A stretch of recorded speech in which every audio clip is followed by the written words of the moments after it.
11 নম্বর যায় শট দিয়েছেন এবং গোলের চেষ্টা এবং না, হাত দিয়ে এই বলটি গোলবারের দিকে ঢুকিয়ে দিলেন। দেখা যাক মাঠ পরিচালকের হলুদ কার্ড হলুদ কার্ড দেখালেন। আবার শট নিয়েছেন, উঁচু শট এক প্রান্ত থেকে অপর প্রান্ত, কিন্তু না, সেখানে বাধা হয়ে দাঁড়ালেন। আবার মিতালি স্পোর্টিং ক্লাব বিজলির অনুকূলে। দেখা যাক আক্রমণের চেষ্টায় শট দিয়েছেন, কিন্তু না, সেখানে বাধা হয়ে দাঁড়ালেন। আবারও তারা পাশার অনুকূলে বল, 7 নম্বর জার্সি পরিহিত খেলোয়াড়। দেখা যাক আক্রমণের চেষ্টা, কিন্তু না, সেখানে 4 নম্বর জার্সি পরিহিত খেলোয়াড় বাধা হয়ে দাঁড়ালেন, বল ছুড়ে দিলেন।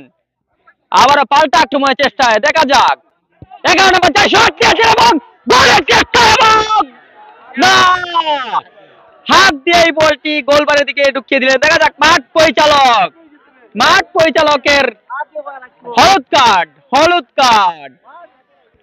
কার্ড দেখালেন। হাত দিয়ে কিন্তু বলটি গোলবারের দিকে ছুড়ে দিলেন। 10 নম্বর জার্সি পরিহিত খেলোয়াড়, সম্ভবত 10 নম্বর জার্সি পরিহিত খেলোয়াড় হাত দিয়ে কিন্তু গোলবারে বলটি ছুড়ে দিলেন এবং গোল হয়ে গিয়েছিল, কিন্তু হাত দিয়ে দেওয়ার কারণে সেখানে গোলটি হয়নি। সুন্দর একটি চান্স ছিল, কিন্তু কাজে লাগাতে পারেনি। সেই আর্জেন্টিনার মতো কিন্তু একটি গোল হাত দিয়ে দিয়েছিলেন।